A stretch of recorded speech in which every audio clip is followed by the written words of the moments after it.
Terorisme ini adalah tindakan sunyi, senyap, bukan perang terbuka. Maka hadapi dengan juga jangan perang terbuka, jangan berita yang terbuka. Ini sih saran saya, sehingga tidak perlu publik tahu. Bukankah selama ini yang udah berjalan sudah seperti itu, Dok? Karena kan berita penangkapan terorisme suka masuk ke berita kan, bahkan penggerbagannya pakai kadang ngundang wartawan. Maksudnya penanganannya itu ke proses penanganannya yang dipublikasi, tapi proses menuju ke sana kan memang dan bahkan hasilnya pun mestinya jangan, kecuali penting sekali. Dan kalau bisa ulama itu tidak hanya mengisi kekosongan spiritual, tetapi kekosongan kantong umatnya. Itu yang penting.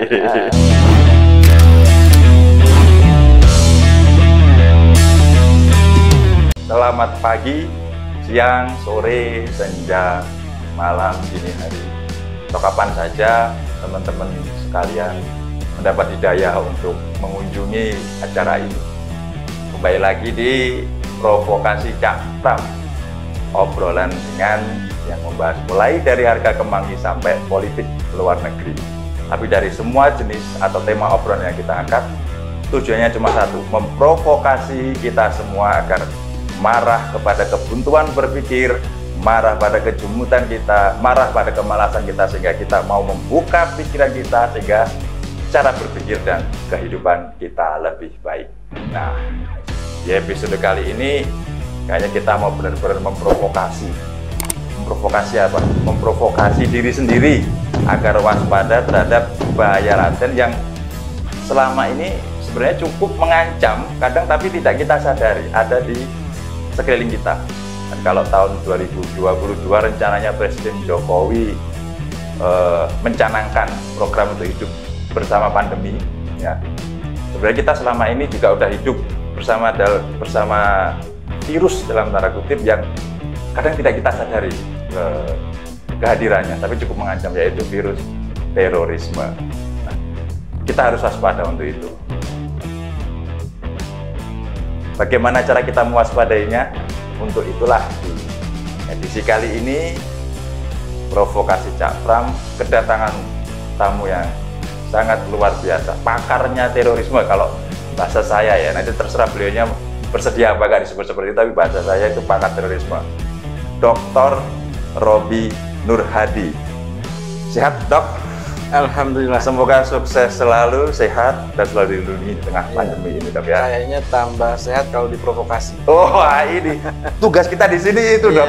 Provokasi, tapi jangan dipahami yang aneh-aneh ya provokasinya ini. Kita kita memang harus marah, tapi marah pada apa itu? Marah pada itu tadi, kejumutan berpikir kita, kebuntuan berpikir kita menuju ke cara berpikir yang lebih cerah lah. Nanti akan dibimbing oleh Dr. Roby Nur Hadi. Beliau ini adalah pengamat terorisme dari Universitas Nasional ya, Dok ya.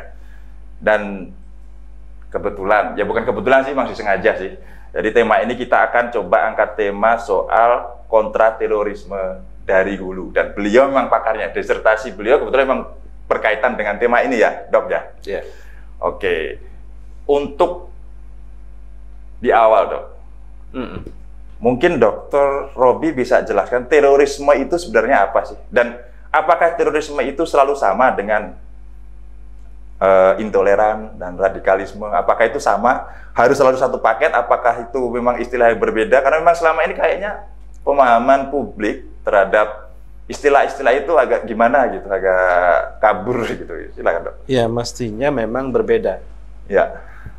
Jadi histori, intoleransi, radikalisme dan terorisme itu berbeda.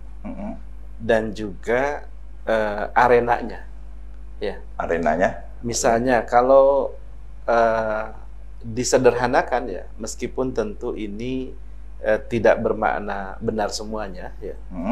Kalau intoleransi itu masih di wilayah perasaan. Wilayah perasaan? Perasaan, ya. Kan toleransi itu kan kesabaran, perasaan untuk tidak protes.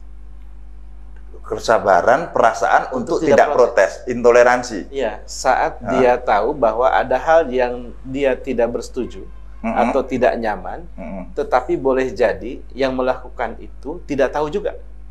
Tidak tahu bahwa sebenarnya dia tidak setuju. Jadi masih remeng-remeng di situ. Makanya arenanya masih di perasaan. Perasaan. Jadi intrapersonal gitu ya, Dok ya. Makanya tidak ada istilah intoleranisme, nggak ada. Intoleransisme gitu ya. Ada ya. Dia belum sampai kepada paham. Oh, belum ada isme-isme gitu dia ya. Dia masih sifatnya accident atau incidental. Jadi ini yang mesti kita rumuskan kembali bahwa kita menempatkan ini dalam koridor yang tepat ya. Ini hal yang alamiah yang mungkin sangat terjadi ya, akibat ketidakmampuan kita menahan perasaan untuk tidak protes. Oh, itu. Ya. Berbeda dengan radikalisme. Radikalisme sudah kemasukan kata isme. Oleh karena itu, dia sudah masuk ke cara pandang, paham, untuk kemudian dia ingin ya, mendapatkan satu perubahan yang cepat. Apakah masalah dengan perubahan yang cepat? Sebenarnya tidak. Nah, ini juga ya. Jadi radikal itu dalam beberapa hal, kenapa kemudian masih banyak penganutnya gitu? Sebab memang ada situasi-situasi tertentu yang memang memerlukan perubahan cepat ya. Tetapi kata kuncinya kenapa kemudian radikalisme itu menjadi punya aroma negatif, karena nih, poin karenanya ini penting. Dia melanggar norma, aturan, dan kenyamanan. Bukan kenyamanan penguasa, tetapi kenyamanan bersama. Ya, misalnya kita sudah bersepakat bahwa kita akan melakukan perubahan A, B, C. Tiba-tiba ada satu orang yang langsung dari A ke E. Nah, itu radikal. Dia tidak melalui proses gitu ya, langsung terjadi lompatan gitu. Jadi persepsinya adalah common, ya, bersama. Bukan kenyamanan penguasa. Kalau penguasa nyamannya dia ingin bertahan terus. Kalau perlu memperluas kekuasaan. Ini kebersamaan. Oleh karena itu sebenarnya radikalisme itu yang disentuh adalah kebersamaannya. Oh, gitu. Itu kenapa dia ditolak, karena kebersamaannya. Itu sesama stakeholder ya. Sama stakeholder. Bukan sesama dengan penguasa, bukan. Gitu. Nah, kalau terorisme, ya kan, lagi-lagi ini paham, ya kan. Yang kalau tadi keinginan untuk melakukan perubahan cepat, kalau ini sudah paham yang disertai dengan tindakan.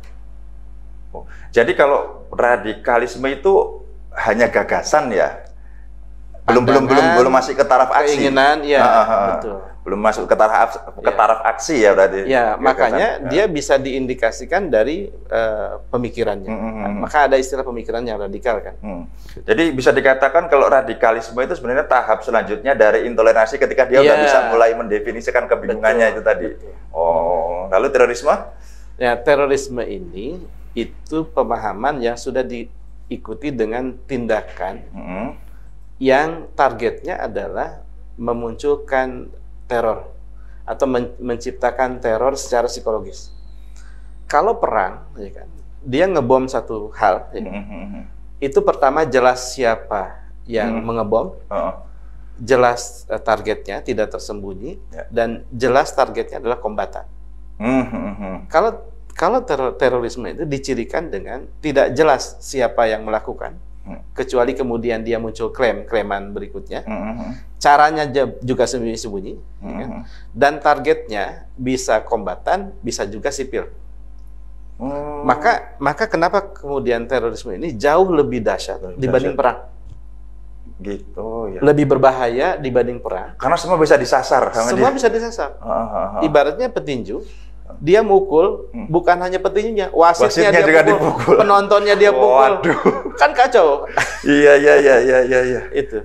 Jadi terorisme ini dia dihajar semua, disasar semua. Kalau disasar semua, tapi terorisme itu juga targetnya juga perubahan, Dok. Tidak. Tidak. Terus ngapain dia ngelakuin kayak gitu? Dia targetnya adalah kuasa dan pengaruh. Kalau kuasa, terorisme ini dia punya tujuan politik. Tapi kalau pengaruh lebih dari itu. Misalnya dia ingin mengesankan bahwa satu kelompok, satu pemerintahan tidak kredibel, dia bisa lakukan tindakan terorisme. Oleh karena itu terorisme tidak beragama yang pasti.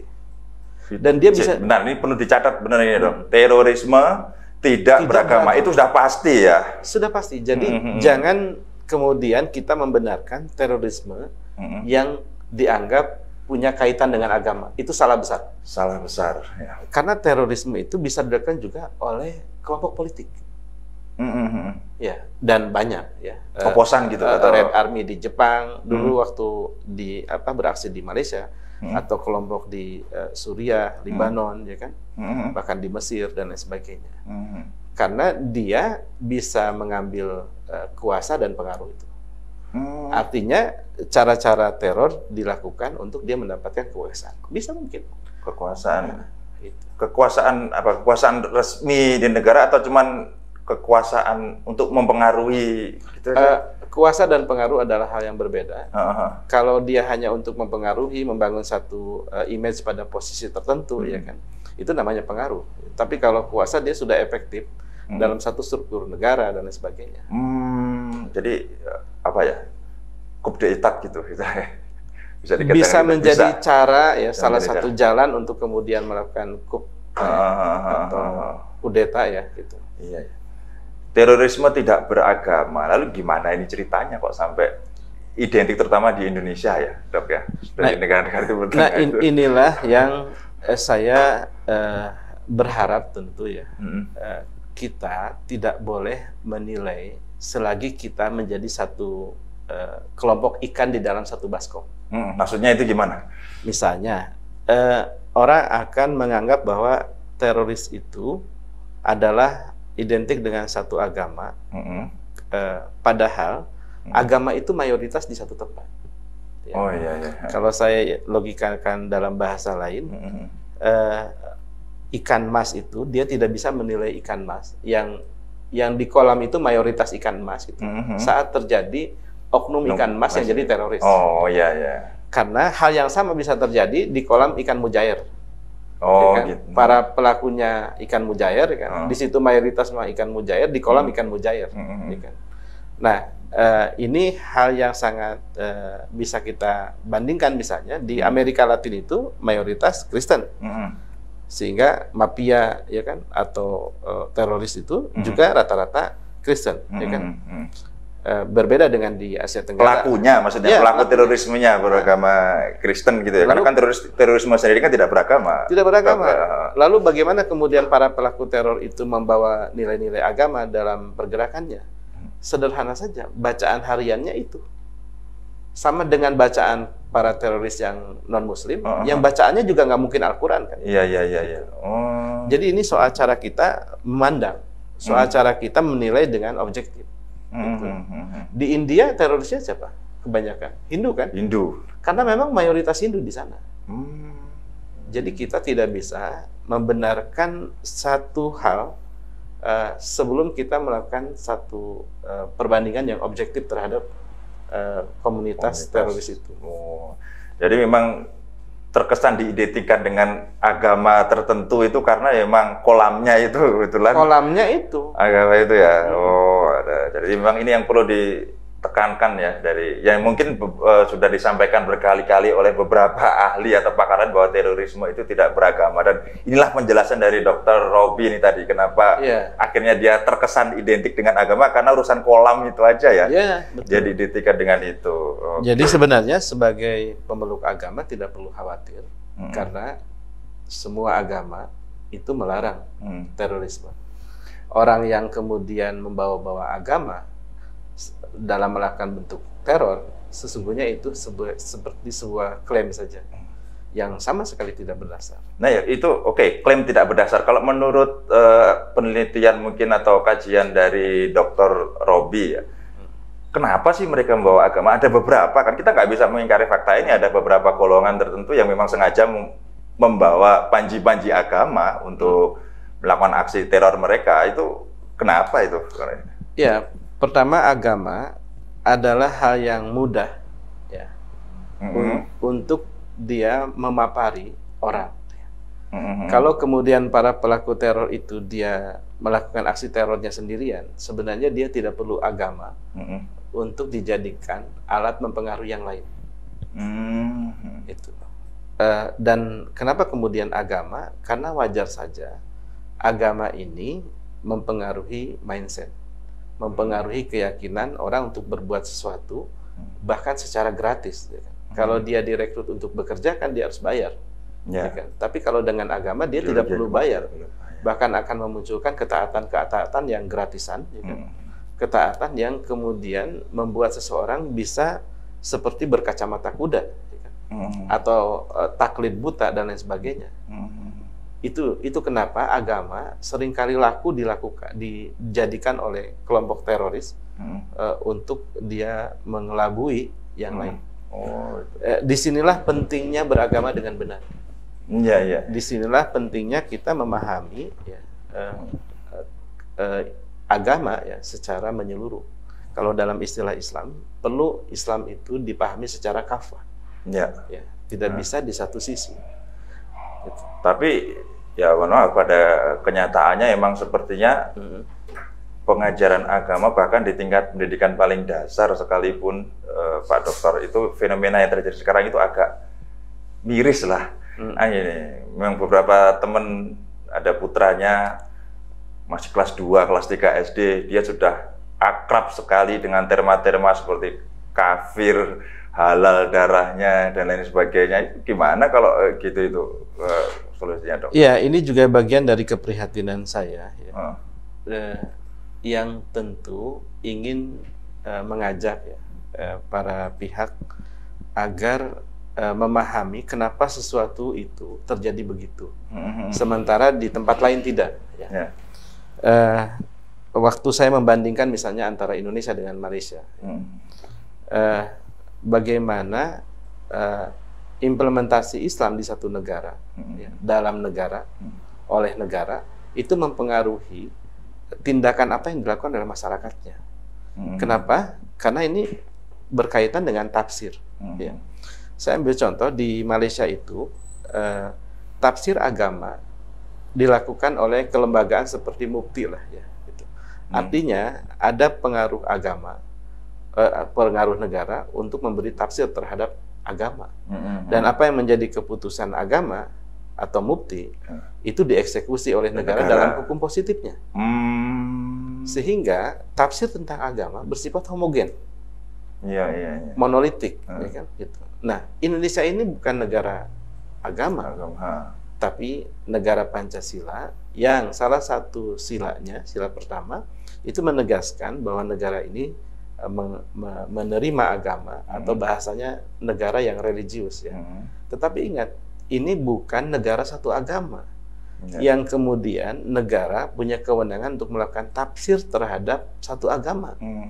Nah, akhirnya tafsir agama diserahkan kepada organisasi-organisasi agama. Ada NU, ada Muhammadiyah, lalu MUI dan sebagainya. Pertanyaannya adalah, apakah organisasi-organisasi Islam ini harus mengikuti tafsir sebutlah MUI misalnya? Apakah begitu? Kan tidak ada hukum positif yang mengadili itu kan? Iya, betul. Artinya mereka bisa sangat mudah untuk membuat tafsir-tafsir itu. Nah, harus diingat bahwa kelompok teroris itu juga melakukan tafsir. Kelompok radikal itu juga melakukan tafsir. Kenapa kemudian ayatnya sama, hadisnya sama tentang mengkafirkan orang, tetapi itu tidak universal terjadi di semua orang Islam? Karena mereka melakukan tafsir itu. Nah, jadi ada tafsir yang heterogen di Indonesia itu, yang ini kembali ke masyarakat. Ini yang kemudian menurut saya penting dipertimbangkan ulang ya, untuk kita melakukan satu penataan ya, yang lebih baik terhadap itu. Seperti apa itu mungkin? Ya, melalui misalnya penguatan majelis ulama. salah satunya. Ya. Tapi kan Majelis Ulama juga sempat jadi apa namanya, pandangan-pandangan, terutama pandangan-pandangan atau fatwa-fatwa dari Majelis Ulama kan juga menimbulkan beberapa hal, menimbulkan kontroversi juga. Karena terjadi rivalisasi baik antara MUI dengan mungkin ormas Islam lain atau bahkan dengan negara. Nah, mestinya negara punya kepentingan memperkuat ini supaya terjadi penguatan wibawa, kredibilitas ya. Sehingga dengan demikian apabila ada kita memerlukan satu tafsir ya, terutama tafsir-tafsir yang berkaitan dengan ayat-ayat terorisme ya, ayat-ayat kita, ayat-ayat lain gitu. Semua bisa mengikuti ya. Mengikuti bukan karena dia diberi sanksi secara hukum positif ya, tetapi dia mengikuti karena partisipasi yang berangkat dari kewibawaan. Nah, itu perlu saling sadar untuk itu. Iya. Tapi ini menarik ini, Dok. Tadi kalau soal perbedaan tafsir itu ada rivalisasi ini. Rivalisasi ini motivasinya apa, Dok? Ya politik, ya pengaruh. Ya juga ya, karena ya memang gimana juga kita heterogen ya. Untuk jalan konsensus itu memang bukan hal yang mudah ya. Terutama untuk tafsir agama. Makanya yang dikedepankan jangan kekuasaan.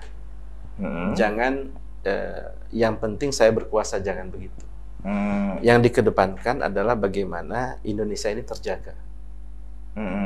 Kalau kita tidak komit menjaga Indonesia dan hanya mengedepankan kelompoknya, maka kita akan punya PR yang jauh lebih besar. Bahasanya, ibarat kalau kita ini petani, mungkin ya satu hari kita akan kehilangan sawah sendiri. Itu kan yang bahaya. Ya, betul. Tapi berpikirlah bagaimana sawah bernama Indonesia ini lestari, sehingga kita bisa mencangkulnya bareng-bareng, menanamnya bareng-bareng.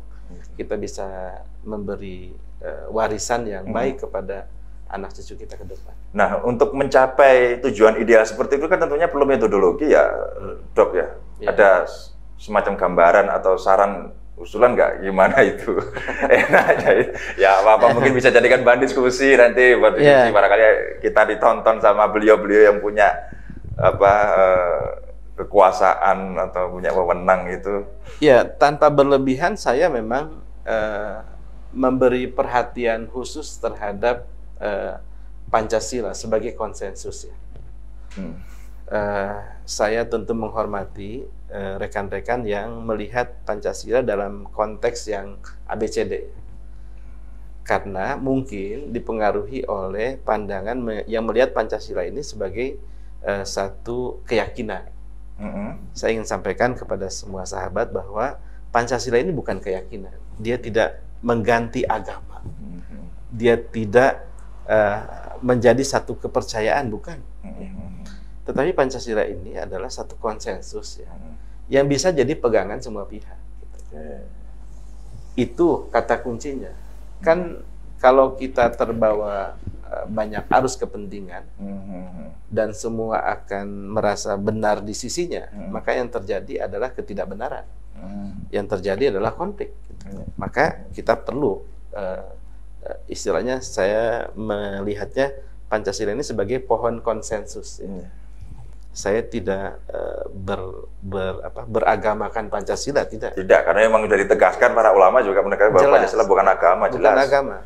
Jadi jangan keliru melihat itu. Tapi kita perlu pegangan bersama yang bisa saat ini disepakati oleh semua pemeluk agama, semua suku bangsa dan sebagainya. Jangan lupa negara tetangga kita itu sekarang membuat seperti Pancasilanya Indonesia dalam bentuk misalnya rukun negara, ya kan? Rukun negara. Rukun negara. Gitu.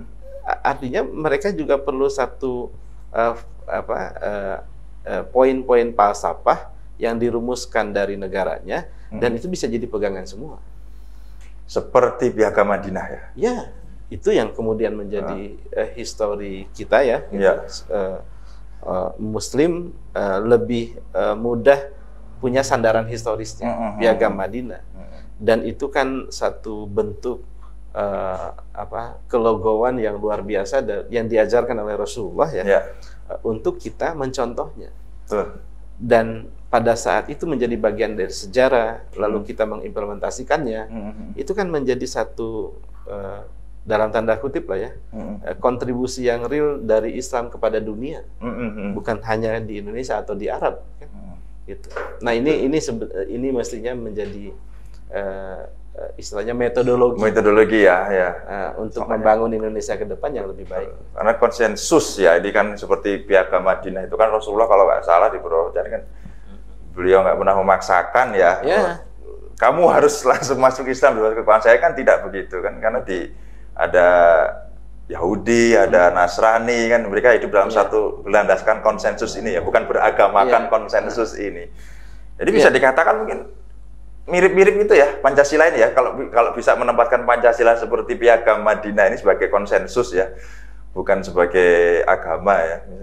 Iya, boleh dibilang Indonesia itu adalah negara yang bukan Islam, tetapi menerapkan Piagam Madinah. Nah, ya, saya setuju kalau itu. Kalau dari paparan Dr. Robi itu tadi soal Pancasila sebagai konsensus kan, Piagam Madinah juga konsensus. Konsensus, ya? Dan itu artinya ya, eksistensi Muslim dalam partisipasi pembangunan Indonesia jelas besarnya dan jelas efektifnya. Ya.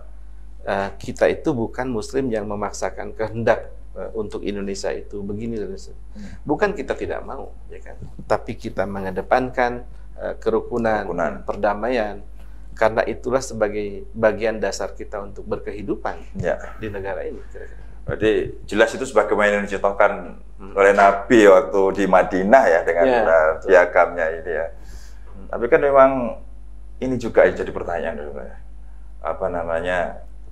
Kenapa ya? Kalau menurut kacamata Dr. Robi ini ya, Piagam Madinah itu kan jelas menggambarkan dia jelas ajaran Rasul, jelas dipraktekkan untuk membangun konsensus, membangun kehidupan bermasyarakat yang ideal. Tapi pada faktanya kan sekarang ini kan, kalau nggak salah ya, nggak tahu kalau sekarang berubah, saya kan sekolahnya zaman dulu di sekolah-sekolah ini kan udah anak-anak lebih diajarkan menghafalkan jenis-jenis perangnya Rasul. Bukan soal konsensus soal Piagam Madinah ini kan jarang. Gimana gitu. Karena memang ya mungkin karena inilah salah satunya kenapa sampai tadi ada anak kecil bahkan sampai sangat akrab dengan terminologi kafir dan darah halal itu. Menurut saya itu mungkin persentasenya sangat kecil ya, dibanding keseluruhan umat Islam di Indonesia ya. Saya masih yakin bahwa kelompok Islam yang moderat ya dalam atau rahmatan lil alamin, bijaksana dalam melihat tafsir-tafsir yang berkaitan dengan ayat sensitif ya, itu seperti pengkafiran atau ayat-ayat qital ya, gitu, yang seringkali digunakan oleh kelompok teroris secara keliru ya, gitu. Itu mewakili hal yang sangat sedikit. Makanya sebenarnya kita itu perlu menggaungkan, menggemakkan yang justru menjadi pandangan yang lebih mayoritas di dalam Islam itu sendiri. Ya. Kenapa kemudian yang sensitif ini seakan-akan menggema? Karena media melihat kalau ada hal yang menarik maka itu adalah good news. Bad news is good news. Nah, clickbait. Sehingga ya itu memenuhi ruang publik yang banyak. Atau bahkan kita ini kan orang yang seringkali kepo ya, gitu. Ada berita sedikit langsung di-share dan sebagainya. Tanpa klarifikasi dulu, sampai dipahami dulu. Kita ini disebut arwah penasaran nggak mau, tapi seringkali jadi orang yang penasaran. Apa aja pingin dilihat, ya kan, didengar, dan kemudian menjadi bagian dari orang penting yang menyebarkan. Ini juga perlu bijaksana, sehingga apa? Sehingga jangan sampai artikulasi kelompok-kelompok kecil ya yang berkaitan dengan masalah sensitif tadi itu jadi seperti besar. Ya tentu yang untung siapa? Ya mereka. Ya mereka yang punya misi ini. Nah oleh karena itu kita harus menjadi kelompok besar yang justru menawarkan satu gagasan positif yang rahmah itu kan, yang berpiagam Madinah dan lain sebagainya. Negara kan juga punya peran ya untuk kebenaran itu, jelas perannya besar. Kalau nggak salah beberapa saya sempat diskusi sama teman-teman ya yang aktivis anti teroris ini, kalau nggak salah itu juga salah satu atensinya Presiden Jokowi ini untuk diradikalisasi ya biasanya ya untuk. Kalau diradikalisasi itu apa bukannya agak ya dalam tanda kutip agak telat ya, karena kan dia kan sudah radikal ya, dan dia berusaha dikembalikan lagi dia udah jadi mateng lah, radikalnya udah mateng gitu untuk mengembalikan lagi dia untuk jadi tidak radikal itu. Ya, boleh jadi para aparatur negara berasumsi ada semacam standar radikal yang masih dimaklumi. Ya kan? Tapi kalau kadar standar radikalnya sudah berlebihan, maka dilakukan gerakan deradikalisasi. Ibaratnya orang demam, kalau sudah di atas 36 ke atas, itu harus diturunkan kadarnya. Tapi mungkin untuk menghilangkan sama sekali sampai di bawah 30, mungkin satu hal yang tidak alamiah juga gitu. Jadi ya, itu kenapa kemudian isu deradikalisasi bisa kadang hangat, bisa kadang tidak. Dan ukurannya seringkali berangkat dari fakta, berita, ya kan? Yang terkait dengan radikalisasi. Itu kan informasi dari media ini juga punya pengaruh ya kalau tadi dari penjelasannya Dr. Robby.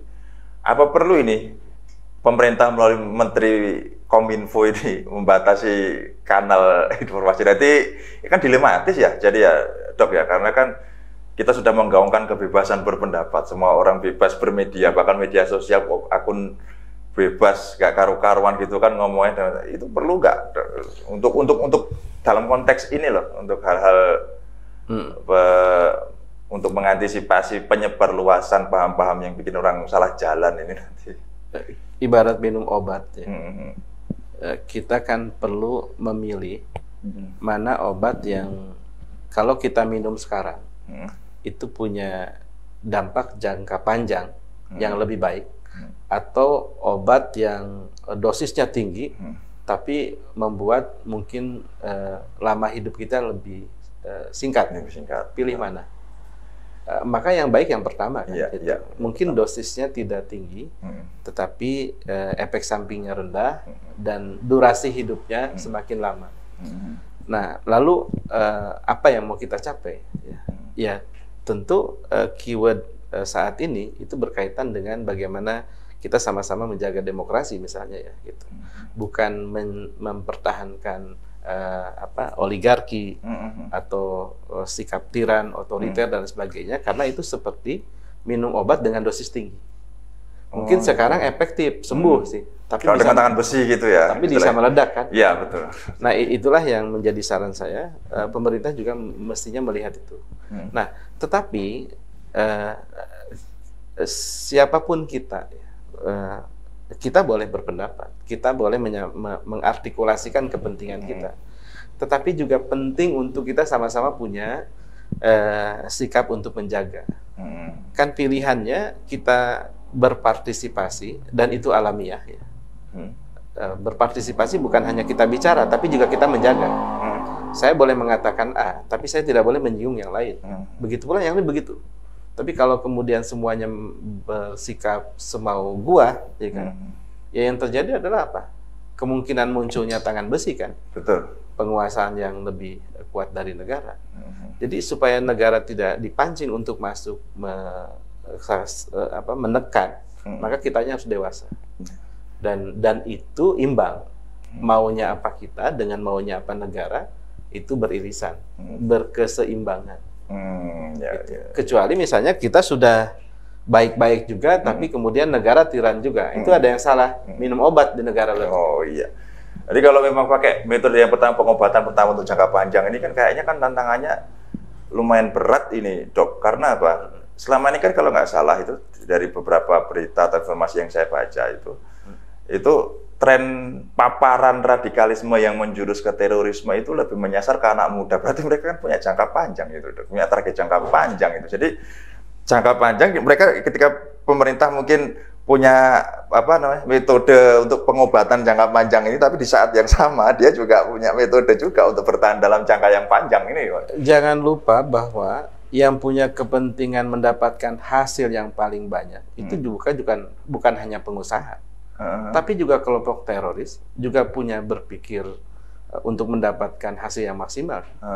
Ya hasil maksimal dari apa yang dia lakukan adalah menyasar anak muda, ya kan? Karena durasi hidupnya dianggapnya masih panjang, tenaganya masih fresh, idealisnya masih kuat. Ya pada saat yang sama dia punya keterbatasan finansial misalnya, atau mungkin pengalaman dan lain sebagainya.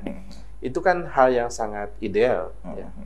Jadi ini menurut saya adalah hal yang rasional dilakukan oleh siapapun, ya, termasuk oleh kelompok teroris.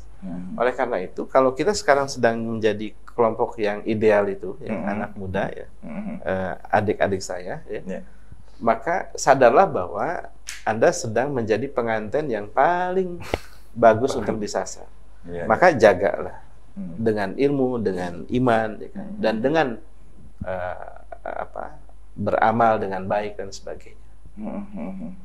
Terorisme ini adalah suatu fenomena ya. Ini kalau misalnya ada suatu kejadian yang muncul di permukaan dan dilihat juga efeknya berdampak pada banyak orang. Ini kan kalau bahasa sederhana saya ini adalah hilir dari sebuah proses panjang, hasil dari sebuah proses panjang.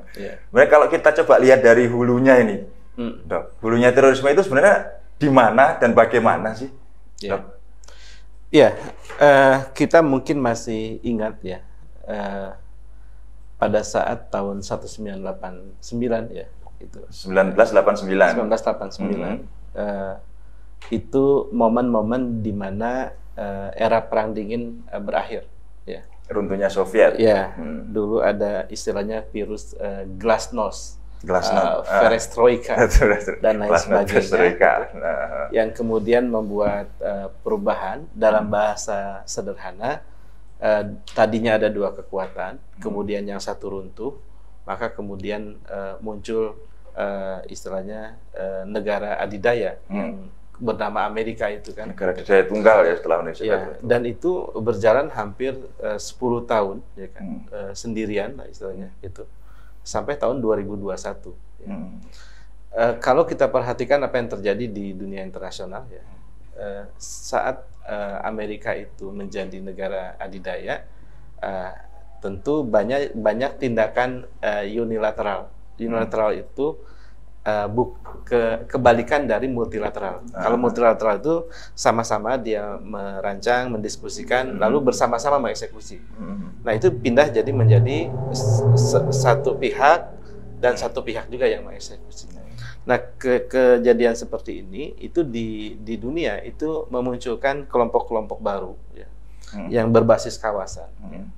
Ya, tentu di Asia Tenggara ada ASEAN ya kan, di Uni Eropa ada di Eropa ada Uni Eropa. Ya kan? Bahkan kemudian muncul fakta-fakta pertahanan selain NATO dan lain sebagainya di Amerika Latin. Nah, sesungguhnya fenomena itu kan upaya melakukan proses pengimbangan supaya tidak ada kekuasaan tunggal itu tadi. Kekuasaan tunggal tadi itu. Nah, sampai kemudian terjadi peristiwa WTC tahun 2001. Nah, ini kan dianggap satu tindakan terorisme yang monumental. Bahkan mungkin terbesar dalam satu abad. Ya. Saat Menara Kembar dilabrak dengan itu. Saya tentu menghormati orang-orang yang mengembangkan teori konspirasi untuk melihat bahwa ini mah Amerika juga untuk melakukan invasi. Tapi dalam bahasa sederhana saya sebagai seorang peneliti adalah fakta itu terjadi. Ya, adanya bencana di WTC itu benar-benar terjadi. Dan tidak ada investigasi yang menyebutkan bahwa itu adalah tindakan sendirian Amerika untuk membangun alasan menginvasi Iran, Afghanistan dan sebagainya. Dan menurut saya terlalu sederhana kalau itu dilakukan. Nah, faktanya adalah bahwa tahun 2021 ya kan, 11 September itu terjadi satu tindakan yang sangat sarkastik yang itu memunculkan tema besar tentang terorisme. Nah, apa yang terjadi setelah itu penting sebenarnya. Yang kemudian kita melihat wajah kontraterorisme di dunia menjadi besar-besaran. Amerika pada saat itu melalui duta besarnya di PBB namanya John Negroponte itu mengusulkan resolusi nomor sekian ya, yang intinya adalah menyodorkan tentang satu konsep apa yang disebut dengan global war on terrorism. Global war on terrorism ya. Jadi perang terhadap terorisme itu menjadi satu perang global. Jadi semua harus ikut. Kalau sekarang itu. Corona lah, ya kan? Corona itu menyebar kemana-mana. Nah dulu itu perang terhadap terorisme menyebar kemana-mana. Nah, global war adalah kebalikan dari terorisme. Makanya saya menyebutnya ini adalah gerakan kontraterorisme terbesar di dunia saat itu. Dan itu proposalnya dari Amerika Serikat. Nah, ini kemana-mana ya, ke Timur Tengah, ya ke Afrika, sebutlah ke Asia Tenggara. Ya kan? Dan waktu itu kan muncul Al-Qaeda ya, dengan anggapan GI sebagai cabangnya Al-Qaeda di Asia Tenggara.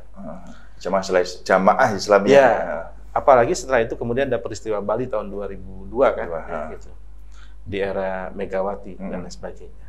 Nah, seakan-akan hal yang besar terjadi di Amerika 2001, lalu kemudian gelombang berikutnya adalah di Bali tahun 2002, bulan Oktober itu kan, gitu. Yang kemudian pelakunya menyeret nama-nama yang terkait dengan Jemaah Islamiyah tadi itu. Satu hal yang ingin saya insert ya, istilah Jemaah Islamiyah itu bukan karena Islam ajarannya atau orang Islam membenarkannya. Itu adalah klaim organisatoris dari sekelompok yang menurut saya keliru dalam menerjemahkan apa yang harus jadi tindakannya sebagai seorang Muslim.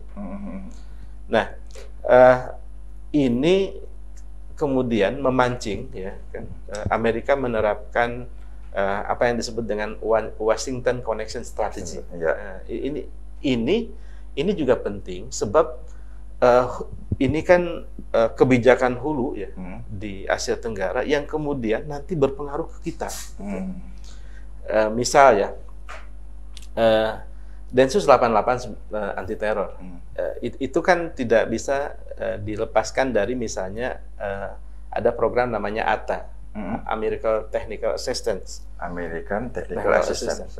Ya, bahkan dulu di Magelang itu ada satu pusat pelatihan anti teror ya. Gitu. Di Magelang.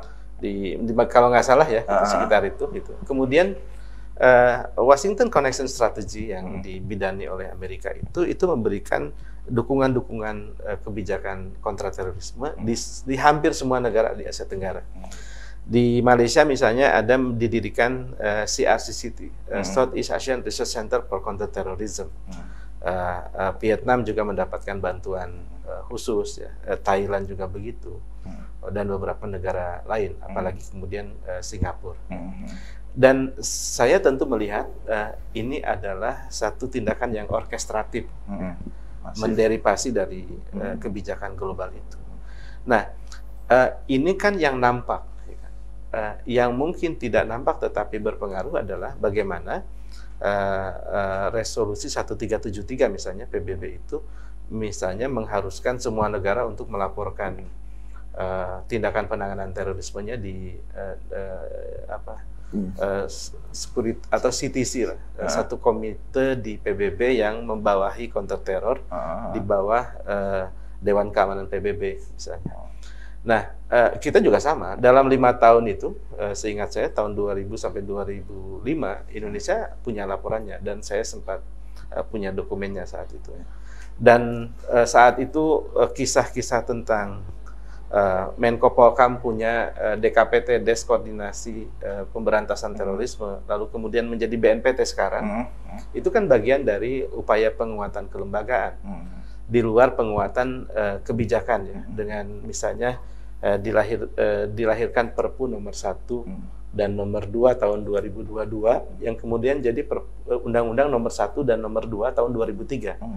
Yang satu tentang Undang-Undang penanganan teroris ya kan, yang kedua pemberlakuan asas retroaktif ya pada kasus bom Bali yang kemudian gagal ya karena tidak bisa dilakukan itu terhadap kasus bom Bali misalnya.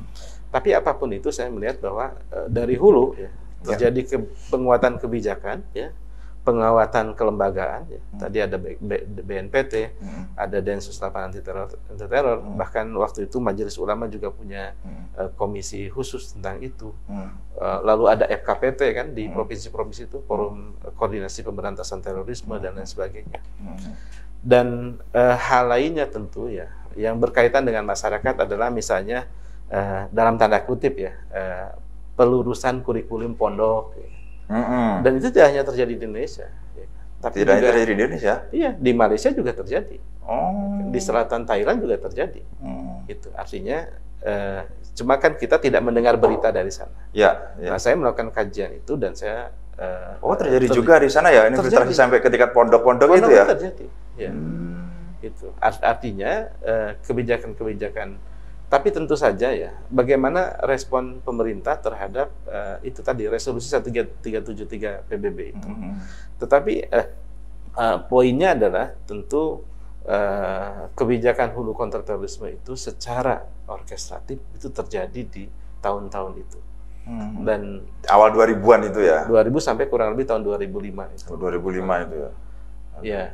Ya, kita tidak ingin melihat apakah ini negatif atau tidak, ya kan? Tapi saya ingin melihat bagaimana dampaknya terhadap peristiwa pembomannya. Ya tentu kita juga sama-sama mendengar bahwa setelah itu kan pemboman tidak berhenti ya. Gitu. Terus ya, kedutaan Australia, bahkan yang terbaru itu di Sarinah kan dulu ya. Ya di Sarinah itu sama dulu. Nah ini yang kemudian saya sempat memberikan masukan ya. Waktu itu saya hadir di seminar internasional di Kuala Lumpur dengan mengusung tema rethinking Washington Connection Strategy itu. Jadi Washington Connection Strategy itu ibarat makan obat, ya kan? Ada yang memang dosisnya tepat pada pasien yang tepat, ya kan? Tapi pada kasus Indonesia saat itu kurang tepat, ya kan? Buktinya sederhana saja. Di Malaysia itu relatif senyap-senyap aja. Penanganannya ada nggak bom yang terjadi di Malaysia misalnya? Iya, ya kita nggak tahu kan, bola-bola nggak kita dengar beritanya lah. Tidak terjadi. Oh, emang tidak terjadi. Tidak terjadi. Tetapi di Indonesia terus setiap tahun, ya kan. Nah ini juga yang kemudian kita harus melihat bahwa satu kebijakan bisa bagus di satu tempat, bisa juga enggak. Ya tentu ada yang berpandangan bahwa waktu itu GI menjadikan Malaysia sebagai wakalah ekonomi, tempat nyari duit lah gitu ya. Gitu. Sehingga nggak mungkin dibom. Gitu. Bisa benar, bisa tidak, gitu ya. Dan Indonesia adalah wilayah perang, ya kan? Gitu. Terutama di daerah Palu tuh, ya kan? Makanya di situ sampai sekarang kan, gitu. Jawa, Jakarta itu menjadi bagian dari wakalah khusus untuk pertempuran, ya. Terus kaderisasi, bukan? Ya, kalau kaderisasi itu salah satunya terjadi di wilayah selatan Filipina. Ya, di situ kan ada camp-camp basis pelatihan ya, itu yang kemudian menguat. Dan nah ini juga yang ingin saya jelaskan bahwa ada koneksi antara kelompok-kelompok ini dengan misalnya kelompok di Filipina Selatan. Tetapi saya ingin mengatakan bahwa kelompok ini tidak punya koneksi terhadap kelompok di selatan Thailand, sebab selatan Thailand itu didominasi oleh jemaat tabligh, ya, yang packingnya dan substansinya lebih mengedepankan dakwah yang rumah ke rumah itu. Bahasanya dakwah damai lah. Gitu. Bukan berarti itu tidak damai, cuma kan ini soal pendekatan dan cara penerimaan. Makanya di jalur itu istilahnya menjadi daerah merah kan, gitu. Yang bahkan sampai sekarang masih terus terjadi di wilayah itu, karena memang dulu itu wakalah perang yang dibangun oleh pihak Jemaah Islamiyah, dan sekarang mengembang ada Jemaah Ansarut Tauhid, Jemaah Ansarus Syariah dan lain sebagainya kan. Nah, apa yang ingin saya sampaikan tentang hari ini? Jadi kalau hari ini kita masih mendapatkan kebijakan-kebijakan kontraterorisme yang masih kerasa, ya kan, gitu. Apakah itu kadarnya menurun jadi radikalisme, ya kan, gitu, atau intoleransi, ya? Karena tentu semuanya sebab akibat kan, gitu. Ya, istilah global war on terrorism memang sudah tidak, tetapi berita-berita tentang penangkapan terorisme oleh Densus dan sebagainya itu kan seringkali mengungkap ya, atau mengingatkan memori lama gitu. Nah ini juga yang ingin saya sarankan kepada pemerintah, bahwa terorisme ini adalah tindakan sunyi, senyap, bukan perang terbuka. Maka hadapi dengan juga jangan perang terbuka. Jangan berita yang terbuka. Ini sih saran saya, sehingga tidak perlu publik tahu. Bukankah selama ini yang udah berjalan sudah seperti itu, Dok? Karena kan berita penangkapan terorisme suka masuk ke berita kan, bahkan penggerbagannya pakai kadang ngundang wartawan. Maksudnya penanganannya itu ke proses penanganannya yang dipublikasi, tapi proses menuju ke sana kan emang dan bahkan hasilnya pun mestinya jangan, kecuali penting sekali. Oh gitu. Iya, sebab lawannya pelaku teror adalah intelijen sebenarnya. Mereka kan senyap kan, nggak ketahuan di mana markasnya, siapa orangnya, ya kan, sama dengan Intel kan. Betul. Nah, jadi mesti apple to apple. Gerakan Clandestine senyap, ya kan, dilawan dengan ini juga. Jadi menurut Dr. Robi mungkin sebaiknya untuk berita-berita penangkapan itu jangan terlalu diobral gitu ya. Iya. Tapi kan itu buat memberi pelajaran ke publik, Dok. Kalau memberi sekaligus warning bahwa mereka itu masih ada di coba di riset, coba disurvei, di riset apakah lebih banyak dampak buruknya atau dampak negatifnya?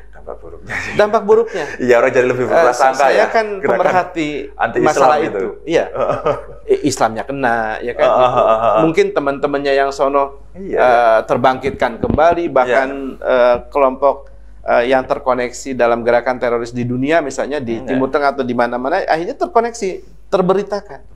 Wah, mendingan teman kita di sana ketangkep, langsung lebih mengglorifikasi mereka. Iya, akhirnya dijadikan alat propaganda, ya kan, bagi mereka. Jadi, ini sih saran saya kepada pemerintah, coba senyap.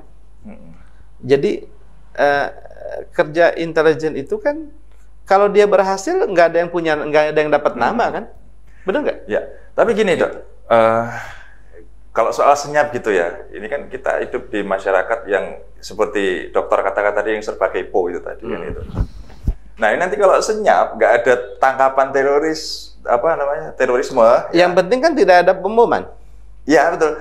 Tapi pada akhirnya nanti ada kemungkinan ada wacana dikirik, ngapain itu BNPT sama Kodensus 86 ada nggak pernah kerja kan gitu nanti. Kan sekarang dia mau kerja dapat pujian atau kerja untuk mendapatkan keamanan, stabilitas. Ya, seharusnya sih emang untuk keamanan dan stabilitas. Itu. Ya, tapi artinya gini, tidak perlu juga kemudian apa istilahnya memenuhi ya keinginan masyarakat yang dalam jangka panjang atau dalam pendidikan regenerasi remaja kita tidak bagus. Ya. Betul. Jadi ini bagian dari istilahnya, kalau saya sarankan ini terkait dengan falsafah kontraterorisme itu di situ. Senyap gitu aja. Ya. Sebab apa? Karena memang mereka bergeraknya senyap juga. Senyap. Dan mereka belum selesai. Iya.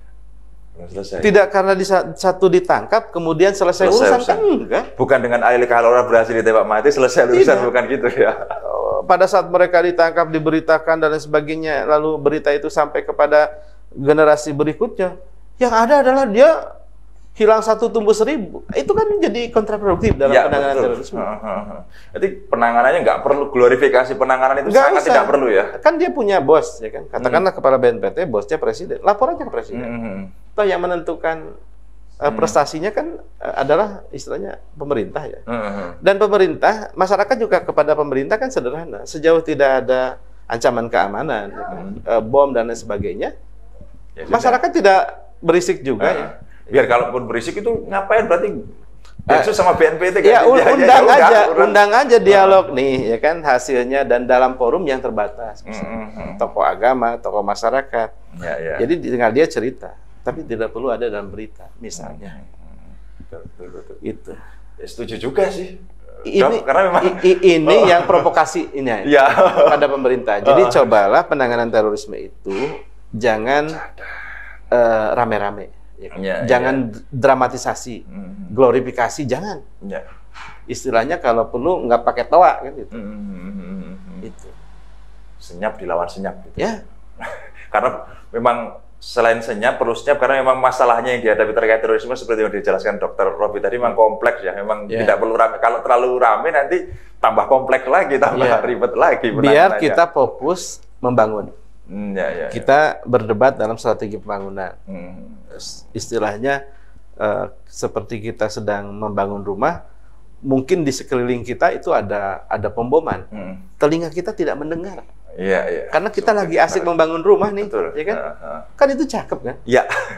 Nah, Daripada baru naruh bata satu, doar kan, itu orang-orang akhirnya berhenti, yang kerja berhenti, si bos harus tetap bayar hari itu, ya kan? Kan ya, rugi betul. secara ekonomi. Berarti ya itu yang perlu diperhatikan teman-teman gitu. Kalau menurut saran dari Dr. Robi, ini pengamat, ini bahkan juga disertasi beliau itu soal hulu kontra terorisme dari hulu ini kan, sebaiknya memang senyap. Jadi jangan apa itu teriak-teriak ini nggak kerja, nggak apa, yang penting aman, nggak ada terjadi ledakan, nggak ada terjadi tindakan teror, gitu kan sebenarnya sudah cukup buat mereka. Ya, tinggal masyarakatnya juga bijak bahwa jangan dikira ancaman keamanan itu tidak ada. Ya, sehingga kalau ada tuntutan sebutlah dari aparat keamanan yang meminta penguatan personil, anggaran, kelembagaan, pahami saja secara dewasa bahwa itu bukan ngada-ngada misalnya, ya. Tapi itu sesuatu yang memang real terjadi. Yang penting kata kuncinya tidak ada instabilitas, ya. Tidak ada masalah-masalah keamanan yang muncul. Ya. Itu saja sebenarnya. Artinya dengan begitu mereka bekerja. Itu. Tidak perlu riak ya. Tidak perlu riak. Perlu untuk tidak riak. Iya, perlu untuk tidak riak. Karena mereka itu sudah gagah.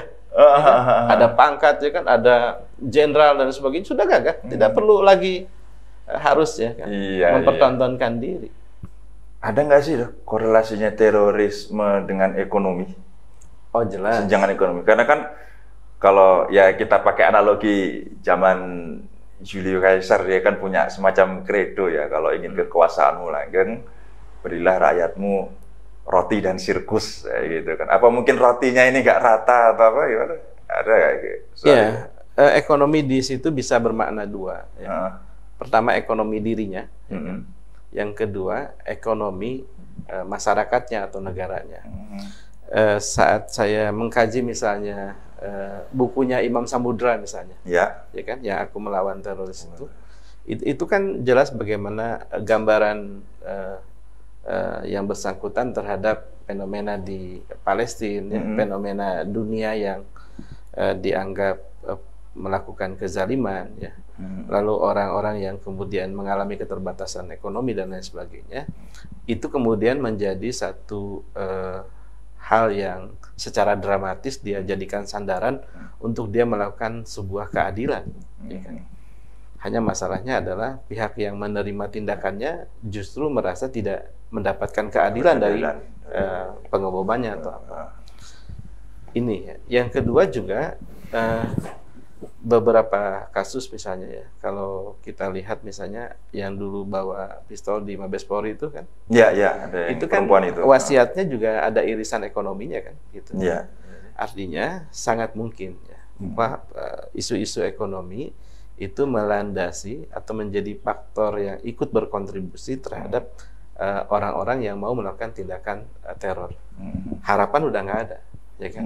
Ada yang nawarin, ini saya melakukan itu dapat surga. Itu keliru. Tapi mungkin saat itu bisa jadi oleh yang bersangkutan secara subjektif dianggap benar. Itulah kemudian pentingnya penguasa negara memastikan bahwa masyarakat itu harus tercukupi, paling tidak untuk makan lah. Gitu. Karena apalagi di situasi yang kayak gini ya, masa pandemi ini ya, dan itu jangan rawan sekali ya. Dan jangan membuat kebijakan yang tidak adil, ya kan, menekan. Ya. Misalnya hari ini tuh para nelayan lagi demo kan, gara-gara ada satu peraturan pemerintah yang menaikkan pajak PNBP ya. Pajak negara bukan pajak apa tuh, PNBP lah, gitu. Yang akhirnya itu membuat demo dan lain sebagainya. Dalam situasi misalnya corona seperti ini, mungkin lagi lesu, ya kan. Sementara itu menambahi beban operasional melautnya dan lain sebagainya. Jadi mereka itu rawan sekali terpapar ya. Ya kalau dia dalam situasi seperti itu ya, apalagi janjinya surga luar biasa. Betul. Kan berarti dalam hal ini mungkin mereka memandang surga itu hanya untuk pemenuhan kebutuhan ekonomi saja, sebagai proyeksi karena gue nggak dapat di sini, gue dapat di sana lah, kayak gitu janjinya. Kampanye apapun bisa terjadi, sebab tindakan-tindakan teroris itu tidak kuantitatif. tetapi kualitatif. Maksudnya itu? Artinya setiap orang punya dasar sendiri yang dalam, ya kan, untuk dia melakukan tindakan teroris. Gitu. Misalnya saya sama-sama sekolah yang sama, ya kan? Bahkan mungkin orang tua yang sama, tapi bisa jadi alasan saya melakukan tindakan A berbeda kan? Gitu. Ya betul. Ya kompleks juga ya masalah terorisme. Tapi ini bukan sesuatu yang tidak mungkin untuk ditanggulangi ya dok ya. Oh bisa iya, aja, betul, sangat mungkin aja. Karena memang ya, at least kalau dalam konteks kita bernegara ini, at least kita bisa sama-sama membangun kesadaran bahwa Pancasila itu adalah konsensus yang untuk apa namanya, kita bisa hidup bersama yang ideal sebagaimana, apalagi kalau yang dibuat di atas namakan Islam itu kan juga udah mencontohkan dalam Piagam Madinah dalam bentuk konsensus bukan agama. Terus yang kedua yang soal pemerataan ekonomi, banyak banget PR-nya pemerintah ya dok ya. Ya makanya tidak mudah jadi. Iya, tidak mudah. Makanya ini ketika orang memprotes, makanya kalau ada orang yang ingin jadi pemerintah, dia menyuap, ya kan, gitu. Dia sebutlah money politik. Ya. Menurut saya nggak masuk akal itu. Jangan-jangan justru itu terorisnya dong. Teroris yang dia ingin menciptakan teror apa kayak teror ekonomi, teror keamanan dan lain sebagainya. Orang yang jadi pemerintah itu dia harus punya nawaitu yang tulus. Ya. Sebab dia akan capek, ya kan, mengurusi banyak orang, ya kan. Dia akan harus total, ya kan, gitu. Sehingga kalau dia ukurannya dibayar oleh gajinya, oleh fasilitasnya, salah besar tuh. Ya kan, gitu. Dia harus dibayar dengan apa yang menjadi makna hidupnya yang paling tinggi, ibadah kan. Iya, betul. Kalau dia senang melakukan kebaikan dan itu dia nilai sebagai ibadah, maka ukurannya menjadi sangat besar sekali. Apa yang dia dapatkan, kepuasan, ya kan, mengabdi tentu. Tapi ya kalau dalam situasi ini saya jadi ingat ada buku dari Profesor Yasraf Amir Piliyang itu. Karena sekarang di zaman teknologi informasi dan kebudayaan global ini kan orang sudah kehilangan kedalaman. Orang-orang udah kosong itu, dia mengkonsumsi apa aja yang terlihat sampai akhirnya kalau dalam konteks agama orang kan memproyeksikan surga itu secara material, makanya untuk memenuhi kebutuhan itu gitu. Kan kekosongan ini ya sepertinya memang perlu jadi PR juga terutama untuk para ulama ya, kekosongan spiritual seperti ini. Ya, dan kalau bisa ulama itu tidak hanya mengisi kekosongan spiritual, tetapi kekosongan kantong umatnya. Itu yang penting. Lihat Nabi, ya kan, dan para sahabat itu adalah orang-orang yang concern membangun ekonomi sebenarnya. Artinya jangan biarkan tugas mensejahterakan itu hanya pada pemerintah. Nah, itu. Sebab yang punya umat juga adalah para pemuka agama, para ulama. Soal berhasil nomor 2, tapi memikirkan adalah nomor 1. Iya. Jadi ya, jangan hanya cuma menghukumi halal dan haram aja ya, dok ya. Tapi gimana caranya mendapatkan yang halal itu, caranya seperti apa itu loh. Biar secara kebutuhan dasar itu terpenuhi sehingga rotinya tadi seperti kata Julius Caesar tercukupi sehingga mereka itu bisa adem hidupnya, nggak terpikir yang aneh-aneh. Kan bicara roti, ingat kisah Ali dan sepotong roti kan. Istilahnya ada orang lapar, dia cuma punya 1, ya dibagi belah lah kan. Gitu. Supaya apa? Mereka tidak melakukan tindakan kriminal dengan cara kita membagi separuh rotinya. Nah ini adalah contoh bahwa mengisi kekosongan perut umat tidak harus menunggu kaya. Ya, betul. Gunakan apa yang dia ada, apa yang dia mampu, ya kan. Kalau enggak ya senyumlah, betul, ya kan. Karena Islam sendiri kan memerintahkan bersedekah dalam keadaan sempit maupun lapang. Itu makanya ya istilah Agim itu 3M kan, bukan masker dan lain sebagainya, tapi mulai dari diri, mulai dari sekarang, mulai dari hal yang terkecil kan. Nah itu yang penting jadikan catatan itu sebenarnya. Jadi memang radikalisme, terorisme, intoleransi itu hal yang kompleks. Penyebabnya banyak, ya kan? Dan pemantiknya banyak. Oleh karena itu perbanyaklah ruang untuk kita menutupinya, ruang pemicu itu, untuk kita mengubur faktor-faktor yang memicunya, yang membuat dia kemudian berurat akar sehingga kita susah lagi untuk meredamnya. Kita tidak boleh menjadi negara yang gagal, masyarakat yang gagal, yang ditandai dengan keterlambatan dalam merespon kebaikan, dalam mengobati persoalan. Ya, tentu Indonesia tidak separah misalnya negara-negara di Timur Tengah atau di Afrika, ya, atau bahkan di Amerika Latin. Kita masih lebih baik, tetapi ini adalah kesempatan untuk kita menjaga lebih awal, tidak dalam posisi yang sedang injury time dan semuanya jadi terlambat. Gitu. Yang penting jangan telat. Ini intinya. Sebenarnya inti dari untuk mengantisipasi atau meminimalisir aktivitas kemungkinan terjadinya radikalisme atau terorisme, jangan terlambat untuk merespon kebaikan. Betul. Itu kata coachnya. Wah, luar biasa. Ya, terima kasih Dr. Robby untuk waktunya. Luar biasa ini. Karena memang kompleks bener ya ternyata katanya. Dan sebenarnya kalau mau disimpulkan ya itu aja solusinya, jangan terlambat untuk merespon kebaikan ya. Jangan terlambat untuk merespon kebaikan, mulai dari diri sendiri. Terus tadi apa? Dari hal terkecil. Dari hal terkecil. Dari sekarang. Dari sekarang. Jangan menunda-nunda untuk melakukan hal itu. Karena kalau kita terus menunda-nunda, kita akan terus-terusan menimbulkan masalah. Kita akan jadi beban buat siapapun, dan kita akan jadi beban negara. Dan yang terpenting satu hal, bahwa jangan lihat bahwa tindakan kontra terorisme itu adalah urusan negara, urusan aparat saja, bukan. Itu urusan kita semua. Betul. Sebab bom itu tidak ada namanya pada saat dilempar. Ya, betul. Tapi pada saat dia sudah meledak, itu ada namanya masing-masing. Boleh jadi itu kita. Iya, betul. Oleh karena itu jangan abai. Betul. Karena memang ada kenyataan yang lebih banyak jadi korban terorisme itu justru masyarakat sipil ya. Ya. Aparat malah cuma berapa aja kriteria itu kan. Ya, itulah makanya itu prinsipnya itu, jangan pernah telat untuk merespon kebaikan dari diri sendiri, dari hal terkecil, dan mulai dari sekarang. Oke. Terima kasih banyak Dr. Robby atas waktu, ilmu, dan pencerahannya. Mudah-mudahan semua percakapan, perbincangan kita hari ini bisa memprovokasi teman-teman Republik Maya untuk segera jangan sampai terlambat untuk melakukan kebaikan. Karena itu juga untuk kepentingan kita bersama, untuk kebaikan kita bersama, kemaslahatan kita bersama. Jangan sampai setelah terjadi kejadian baru kita menyesal. Jangan sampai itu terjadi. Karena segala kerusakan-kerusakan apapun yang kita lakukan, apapun motivasi kita, apapun nama yang kita gunakan, entah itu agama, kelompok, golongan, itu akan merusak tatanan kebaikan di masyarakat dan akan merusak keseimbangan dalam negara. Terima kasih banyak Dr. Robby sekali lagi. Mudah-mudahan nanti kita bisa diskusi lagi untuk hal-hal yang lebih provokatif lainnya. Dan ingat teman-teman sekalian, belajar dari apa yang disampaikan Dr. Robby.